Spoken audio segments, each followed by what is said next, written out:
오늘도 하나님의 승리가 여러분과 가정에 있기를 주 이름으로 축원합니다. 우리 하나님은 살아계신 분이십니다.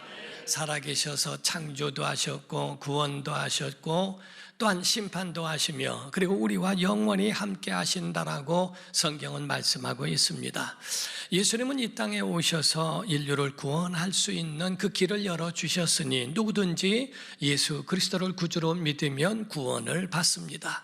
예수님 이 땅에 계실 때 확실하게 우리에게 말씀하신 것은 하나님의 뜻이 무엇이며 하나님의 일이 무엇인지를 알게 하셨다는 거예요. 하나님의 뜻은 예수 그리스도를 믿는 자를 마지막 날에 다시 살리는 것이다 라고 말씀을 하셨고, 하나님의 일이라고 하는 것은 예수 그리스도를 믿는 것이라고 예수님을 확실하게 우리에게 말씀하셨다는 사실입니다. 요한복음 6장 38절 39절입니다. 시작.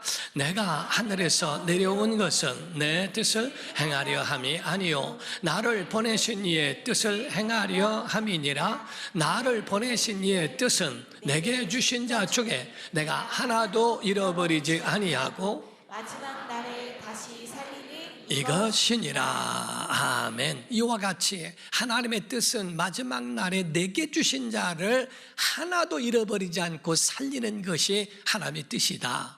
그러면 하나님의 일이 뭡니까? 라고 묻습니다. 그때 예수님 말씀하십니다. 요한복음 6장 28절 29절입니다. 그들이 묻되 우리가 어떻게 하여야 하나님의 일을 하오리까? 시작. 예수께서 대답하여 이르시되 하나님께서 보내신 이를 믿는 것이 하나님의 일이니라. 아멘. 이와 같이 하나님의 일은 예수 그리스도를 구주로 믿는 것이, 이게 하나님의 일이라고 성경은 주님이 분명히 말씀하셨어요.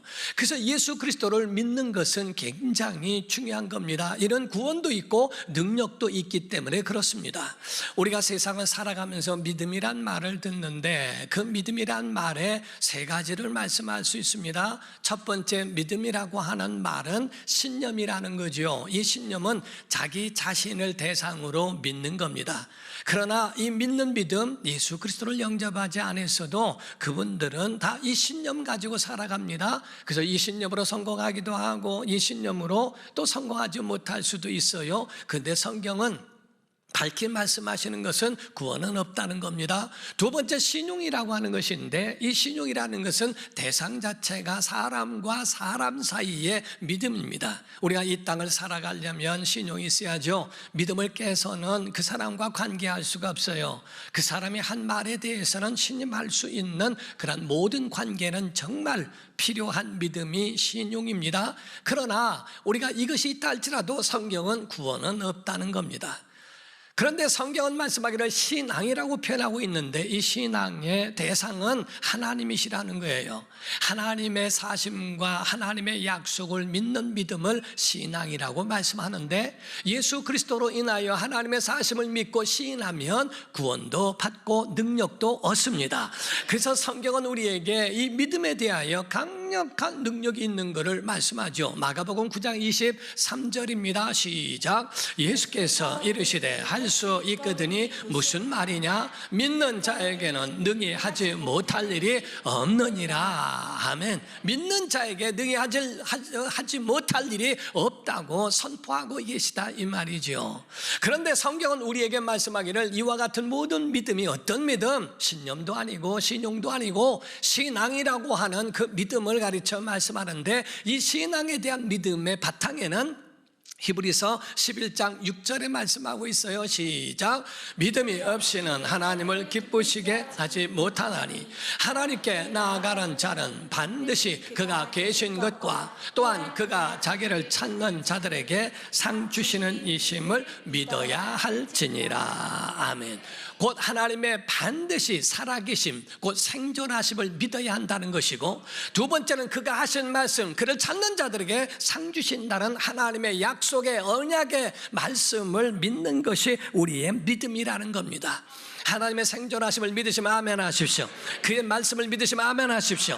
이것을 성경은 하나님의 믿음이라고 말씀하고 있어요.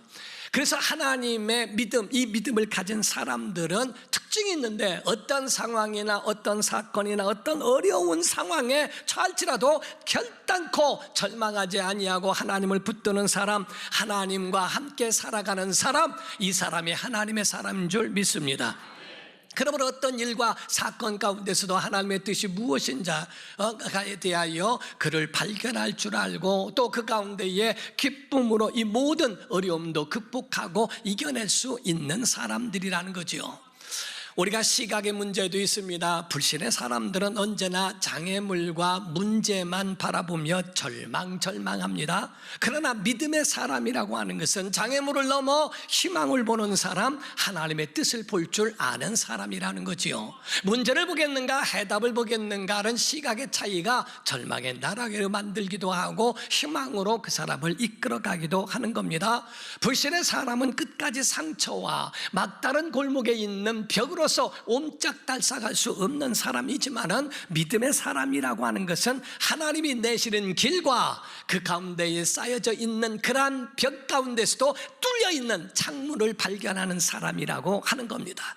그래서 성경은 우리에게 말씀하기를 옹벽 같은 그러한 초롱성이라 할지라도 믿음의 리더들에게는 그 가운데에 창문가처럼 열려있는 곳을 찾을 줄 아는 사람들이고 믿음이라고 하는 하나님의 큰 은사도 그들에게 허락하신다는 거죠.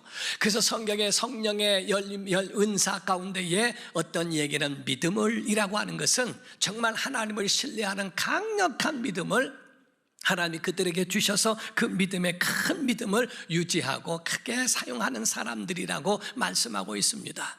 이러한 큰 믿음의 사람들의 가지고 있는 마음은요, 항상 여유가 있어요. 조급하고 탈탈하지 않습니다. 그리고 긍정적입니다. 그리고 그 가운데 이 모든 것들을 잘 해결해 나갈 수 있는 마음적 여유도 그 안에 있거든요. 어떤 어려움이 오더라도 당황하지 않습니다. 그걸 극복할 수 있는 마음이 얼마든지 있습니다.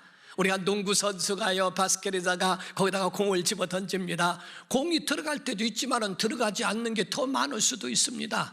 그러면 들어가지 않는다고 해서 절망합니까? 그렇지 않습니다. 그 바스켓에 계속 들어갈 때까지 시도하고 도전하지 않던가, 여러분 속에 힘들고 어려운 상황이 계속적으로 온다 할지라도 바스켓에 거기다가 집어넣는 공처럼 실망하거나 좌절하지 아니하고 다시 한번 일어나 다시 한번 시도하는 겁니다. 도전하는 겁니다. 절망하지 않습니다.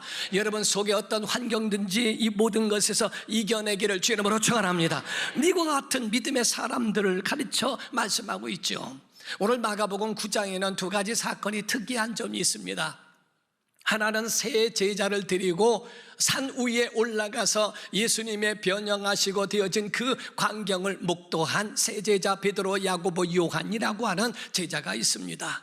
그리고 산 아래에서는 9명의 제자가 귀신 들린 아이 하나를 놓고 정말 실경이하면서 곤욕을 치르고 있는 산 위와 산 아래가 조금 대조적인 것이 있어요. 산 위에서는 예수님의 모습이 광채가 나고 거기서 모세와 엘리야를 만나시는 그 장면을 봅니다. 오죽하면은 주여 여기가 좁사오니 여기다가 초막셋을 지읍시다. 하나는 주를 위해서, 하나는 모세를 위해서, 하나는 엘리야를 위하여 지었으면 좋겠습니다. 너무 황홀하고 너무 감격스러워서 그런 이야기를 할 정도로 정말 감격스러운 이야기를 하지요. 근데 주께서 내려오시고 거기에 대하여 전혀 상관하지 않습니다. 반면에 이 산 아래에서는 9명의 제자가 귀신 들린 아이를 향해서 아마 그냥 소리를 지르면서 명령도 하면서 모든 경험과 체험을 다 동원해서 아마 귀신을 쫓아내려고 노력을 했을 것이라고 보는 겁니다. 예수님 내려오시니까 무리가 우왕좌왕하면서 예수님 앞으로 달려와서 예수님 앞에 이야기하는 장면이 나옵니다. 마가복음 9장 15절에서 18절의 말씀을 보면 온 무리가 곧 예수를 보고 매우 놀라며 달려와 문안하거늘 예수께서 물으시되 너희가 무엇을 그들과 변론하느냐? 무리 중에 하나가 대답하되 선생님, 말 못하게 귀신 들린 내 아들을 선생님께 데려왔나이다. 귀신이 어디서든지 그를 잡으면 거꾸로져 거품을 흘리며 이를 갈며 그리고 파리해지는지라 내가 선생님의 제자들에게 내쫓아달라 하였으나 그들이 능히 하지 못하더이다 라고 말씀을 합니다. 예수께서 그에 대하여 대답을 해주시죠. 마가복음 9장 21절 22절입니다. 예수께서 그 아버지에게 물으시되 언제부터 이렇게 되었느냐 하시니 이르되 어릴 때부터니이다. 이 귀신이 그를 죽이려고 불과 물에 자주 던졌나이다. 그러나 무엇을 하실 수 있거든 우리를 불쌍히 여기사 도와주옵소서, 이렇게 말합니다. 예수님의 대답이 뭐라고 말씀을 합니까? 그렇게 질문하신 다음에 대답을 이렇게 말씀했죠. 마가복음 9장 23절입니다. 시작. 예수께서 이르시되 할 수 있거든이 무슨 말이냐, 믿는 자에게는 능히 하지 못할 일이 없느니라 하시니. 아멘. 믿으시면 아멘. 이와 같이 바로 할 수 있거든이 무슨 말이냐, 믿는 자들에게 이와 같이 하지 못한 일이 없다, 믿음이 이와 같이 한다라고 하는 말씀을 합니다. 그때 아버지는 너무나 아주 솔직한 사람이에요. 그가 절규하는 마음으로 예수님 앞에 이야기합니다. 마가복음 9장 24절입니다. 시작. 곧 그 아이의 아버지가 소리를 질러 이르되 내가 믿나이다, 나의 믿음 없는 것을 도와주소서 하더라. 바로 예수님께 내가 믿습니다, 내가 믿겠습니다, 그럴 테니 네 믿음 없는 것조차도 도와달라고 절규하면서 주 앞에 막 소리 지르며 간구하는 절규의 소리가 들리죠. 결론은 이렇습니다. 마가복음 9장 25절부터 27절입니다. 예수께서 무리가 달려와 모이는 것을 보시고 그 더러운 귀신을 꾸짖어 이르시되 말 못하고 못 듣는 귀신아, 내가 네게 명하노니 그 아이에게서 나오고 다시 들어가지 말라 하시매, 귀신이 소리 지르며 아이로 심히 격려를 일으키게 하고 나가니 그 아이가 죽은 것 같이 되어 많은 사람이 말하기를 죽었다 하나 예수께서 그 소를 잡아 일으키시니 이에 일어서니라 라고 말씀을 합니다. 결론은 예수께서 더러운 귀신을 명령하셔서 나오라 하시니 나왔고, 그리고 죽은 것 같지만은 손을 잡아 일으키니 그가 살아났다, 곧 다시 고침을 받고 일어섰다고 말씀을 합니다. 주님 앞에 나오면 일어섭니다. 승리할 수 있습니다. 어둠도 거쳐지게 되어 있습니다. 그때에 이후에 제자들이 집에 돌아가서 집에서 어느 집에 들어가서 이야기를 합니다. 예수님, 우리는 어찌하여 이 일을 하지 못하였나이까? 라고 이야기를 하게 됩니다. 예수님의 대답이 무슨 말씀을 하셨을까요? 마가복음 9장 28절 29절입니다. 집에 들어가심에 제자들이 조용히 묻자오되 우리는 어찌하여 능히 그 귀신을 쫓아내지 못하였나이까? 시작. 이르시되 기도 외에 다른 것으로는 이런 종류가 나갈 수 없느니라 하시니라. 아멘.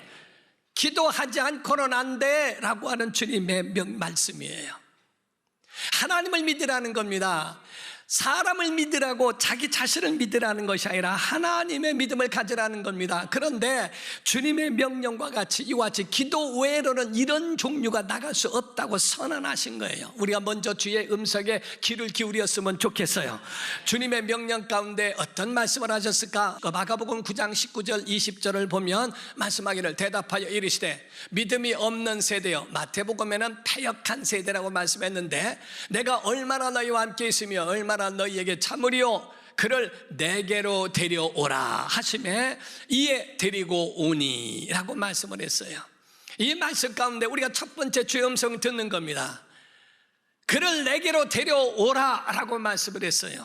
그 아이를 내게 데려오라, 그를 내게로 데려오라, 너의 문제를 내게 가지고 오라 라고 말씀하는 겁니다.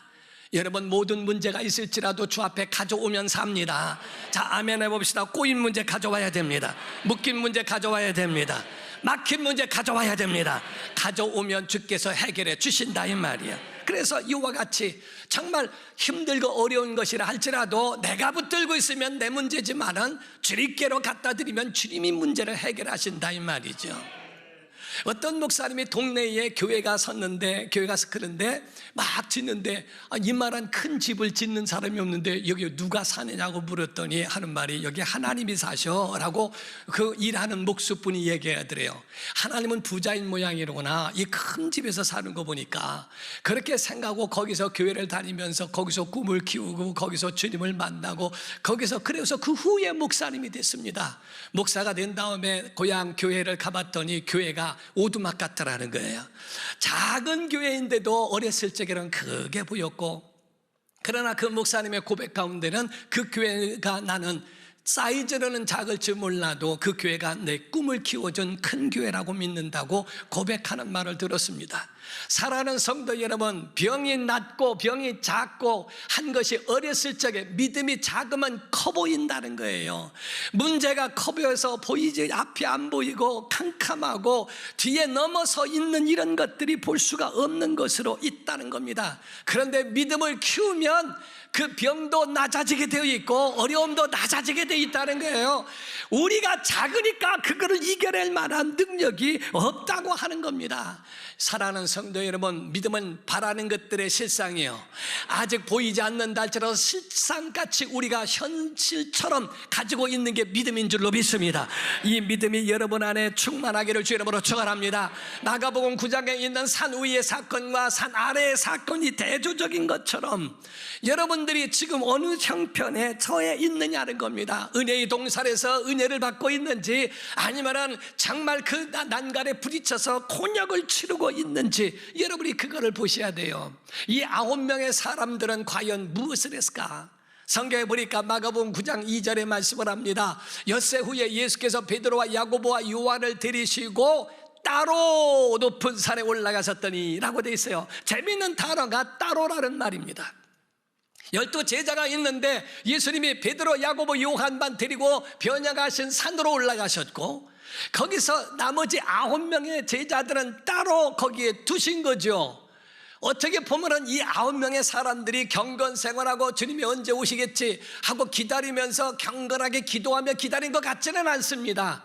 왜냐하면 주께서 기도 외에는 이런 이유가 나갈 수 없다고 하신 거 보니까, 아니 같은 밥 먹고 있으면서 왜 3명은 차별하는 거야? 3명은 왜 데리고 가고 우리는 여기서 데리고 가지 않고 여기서 남겨 있는 거야? 왜 이러는 거야 저러는 거야? 자기들끼리 두런두런 이야기 저런 얘기 군소리 뭐 별소리를 다 부정적인 말도 다 했겠죠.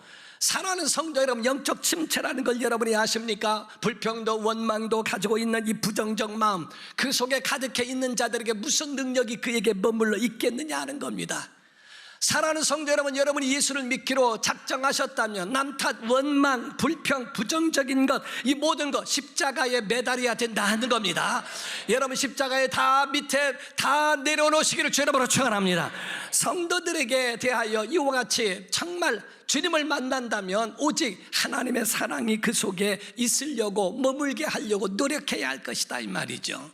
예수님은 그 9명의 제자들을 그에 대하여 단호하게 책망하시면서 믿음이 없는 세대요, 패역한 세대요, 얼마나 내가 너희와 함께 있으며 너희를 참으리요 라는 말씀을 하십니다. 마가복음 9장 19절입니다. 말씀하기를 대답하여 이르시되 믿음이 없는 세대요, 믿음이 없으면 구원도 없고 믿음이 없으면 능력도 없다는 겁니다. 하나님에 대한 신앙이 분명한 하나님의 사심과 이에 대한 것을 믿지 않으면 구원이 없는 것처럼, 예수 그리스도를 믿지 않으면 구원이 없는 것처럼, 그의 능력과 약속을 믿지 않으면 능력도 없다고 하는 말씀을 하는 거예요. 믿음 없는 세대를 가르쳐 패역한 세대라고 말씀하고 있습니다. 그래서 주님은 아이를 고치시기 전에 그 아이의 아버지의 믿음을 고쳐주신다 이 말이죠. 할 수 있거든이 무슨 말이냐? 믿는 자에게 능히 하지 못할 일이 없다 라고 하는 부정적인 마음을 고치게 하시고 그의 언어를 고쳐주신 겁니다. 여러분이 복을 얻기 위해서는 여러분의 마음이 바뀌어져야 하고 여러분의 언어가 바뀌어져야 됩니다. 믿음이 올바로 정립되어져 나가는 복된 성도 되기를 주 이름으로 축원합니다. 성경은 우리에게 말씀하기를 하나님의 마음은 우리가 믿음의 거인 되기를 원하신다는 거죠. 믿음의 용장 되기를 원하신다는 겁니다. 골리앗은 육체적인 거인은 됐다 할지라도 영적 거인은 아닙니다. 다윗은 육체적인 그 몸은 작을지 몰라도 믿음의 거인이라는 거죠. 아무리 앞에 골리앗이 있다 할지라도 그에 대하여 두려워하지 않습니다. 담대하고 그것을 이겨낼 수 있는 강력한 능력이 그 안에 있더라는 거죠. 오늘 이 9명의 제자처럼 주님 앞에 이렇게 질문하는 사람 있지는 않습니까? 우리는 왜 안 되는 겁니까? 우리는 왜 이 고난과 시련을 극복하지 못하는 겁니까? 왜 우리가 안 되죠? 물론 하나님의 마음속에 하나님의 뜻 가운데는 어떤 때는 그 길이 선할지라도 막으실 수 있고 여시는 길이 따로 있을 수는 있습니다. 그래서 이 길은 막으시고 이 길을 여시기 위하여 막으실 수는 있어요. 그러나 우리가 가고 있는 그 모든 길에 영적 방해가 있고 하는 이러한 일들에 대하여서는 성경은 다시 재해석이 필요하다는 겁니다. 주님의 말씀 가운데는 마태복음 17장 20절과 마가복음 9장 29절입니다. 이르시되 너희 믿음이 작은 까닭이니라. 이르시되 기도 외에 다른 것으로는 이런 종류가 나갈 수 없다. 믿음이 작기 때문이고 기도하지 않아서 그래 라고 하는 주님의 해답을 말씀하고 있어요. 아멘 합시다. 믿으면 할 수 있습니다. 그런데 기도는 하지 않으면 불가능하다 이 얘기입니다. 믿음이 있지만 기도하지 않으면 이 모든 것이 불가능하다. 믿지 않기 때문에, 기도하지 않기 때문에 안 되는 거라고 말씀하시는 겁니다. 사랑하는 성도 여러분, 믿음이 적은 것과 기도하지 않는 것은 동등한 단어를 쓰고 있다고 그래요. 믿음이 적은 것과 기도하지 않는 것은 동등한 단어이라는 거죠. 믿음이 적기 때문에 기도하지 않는 것이고, 기도하지 않는 것은 하나님의 약속을 안 믿기 때문에 기도하지 않는 것이라고 말을 하는 겁니다. 만약에 믿음이 있다면, 하나님의 약속을 믿는다면 그분의 도움을 구할 것이고, 우리가 그분의 도움을 구한다고 하는 자체는 그분이 살아계심을 믿기 때문이라는 거죠. 이 두 가지가 같이 움직이고 있다는 겁니다. 이사야서 43장 19절에는요 보라 내가 새 일을 행하리라, 큰 일을 행하시린다고 말씀하셨는데, 그 가운데 왜 성도들은 하나님의 믿음에 대하여 적은 믿음일까, 기도하지 아니할까 하는 겁니다. 하나님 우리를 향하여 용사가 되기를 원하고, 장부가 되기를 원하고, 용장 되기를 원하고, 거인 되기를 원하시는데, 그 가운데에 이 믿음이 작은 연고로 움직일 만한 능력이 없다 하는 거죠. 성경은 이렇게 말씀합니다. 마가복음 11장 22절 23절에 보면 예수께서 그들에게 대답하여 이르시되 하나님을 믿으라. 이게 하나님의 믿음이에요. 내가 진실로 너에게 이르노니 누구든지 이 산더러 들려 바다에 던져지라 하며 그 말하는 것이 이루어질 줄 믿고 마음에 의심하지 아니하면 그대로 되리라. 이렇게 됐죠. 믿으면 된다는 거예요.